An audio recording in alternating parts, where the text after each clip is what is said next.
Hello everybody, Matt Goddard here from the Boxing Locker, and today I'm going to be talking about something that I've considered making a video out for a while since the third fight. And actually so many people have dropped me this question on Instagram, direct messaged me this question, commented on my content asking this question, so I thought it was time to address it. And the question is, should Deontay Wilder retire from boxing after his recent loss by stoppage to the Gypsy King Tyson Fury in their trilogy fight? First, I'm going to address the results of the three fights. With Tyson Fury, I felt winning the first and getting robbed with the draw, and then absolutely dominating the second fight.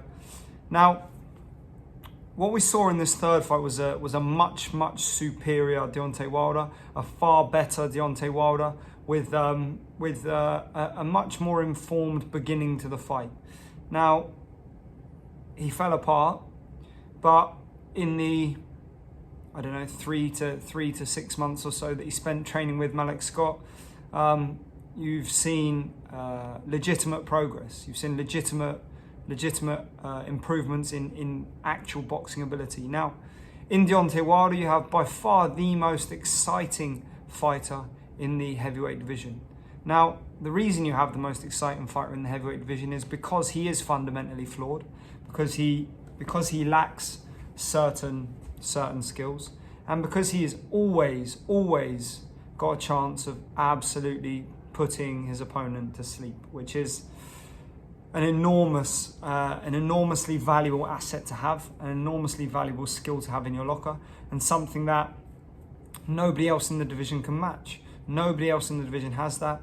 And certainly nobody else in the division has that to the extent and the number of times that Deontay Wilder has that. Should Deontay Wilder retire from boxing? Absolutely not. There is no reason at all why he should retire. He lost to the better man. They've had the trilogies. They've done what they needed to do. Now there's loads of other big fights out there for him. He could box Usyk, Joshua, Ruiz, White, all great options. Then you've got your young up-and-comers in America coming through. You've got Frank Sanchez now, who's just beaten a Jagba. You've got Jared Anderson, who in a short while is going to be knocking on the door. You've got Joe Joyce over here in the UK, who's a brilliant fighter, really tough guy, and a hard night's work for anyone. And the man that Joyce beat, Daniel Dubois. You've got Filip Hrgovic. You've got so many names in the division that would just be exciting fights, and that everybody would be keen to watch. There is no reason why he can't still make tons more money and entertain a lot more people. And the other thing that I wanted to address, and part of that reason, is because I don't know whether it was a lack of respect for Mark Breland, when he was coaching Wilder, whether it was just an ego trip, whether they'd been together too long and Wilder had become lackadaisical about his approach to the coach and coaching. But we saw no real boxing progress from Wilder, and I think probably psychologically that was because he just kept putting people to sleep, so he didn't feel like he needed it, until Tyson Fury did the things he did to him. And then he felt like he needed a bit more of a boxing approach. He needed to address certain things. And I think Malik did an incredible job in the short period of time that they worked together. I think he must have Wilder's respect. There must be an element of respect there for that to happen. And I think he's got a real great future as a coach. His attention to detail is exceptional. His focus on the fundamentals and getting his basics right is really good, and very entertaining to watch from a coach's perspective, because I'm a detail-orientated coach. I like specifics to be correct. I like things to be as perfect as possible, and any of the guys that I train will tell you.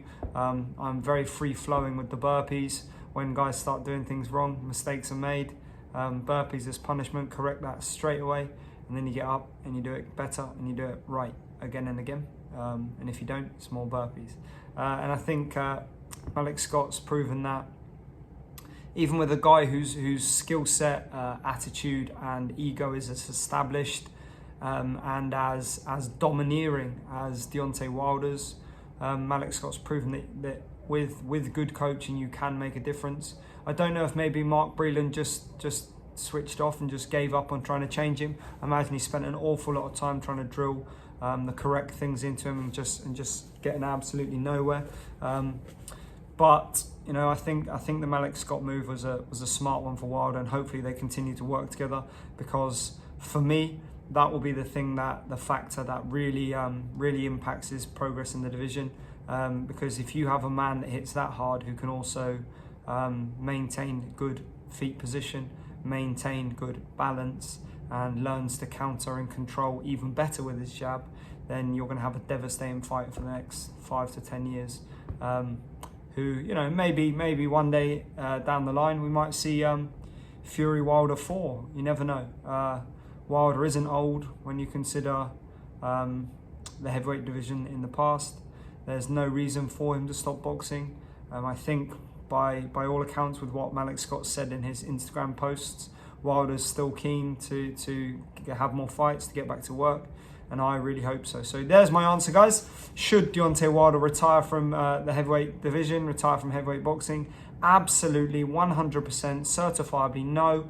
The division is much healthier and much better off with him in it.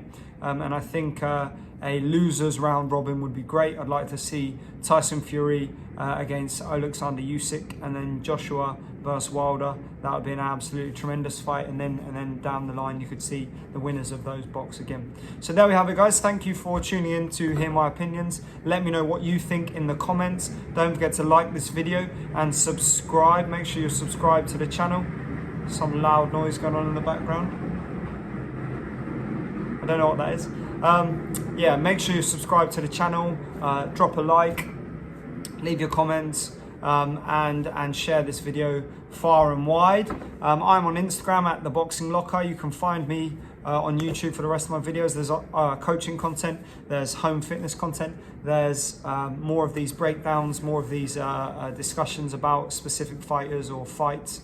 And there's going to be more coming. The other thing is to make sure you head over to my website, www.theboxinglocker.com, and subscribe. It's £19.99 per month. That's absolutely nothing. It's a worthwhile fee to access over 150 videos.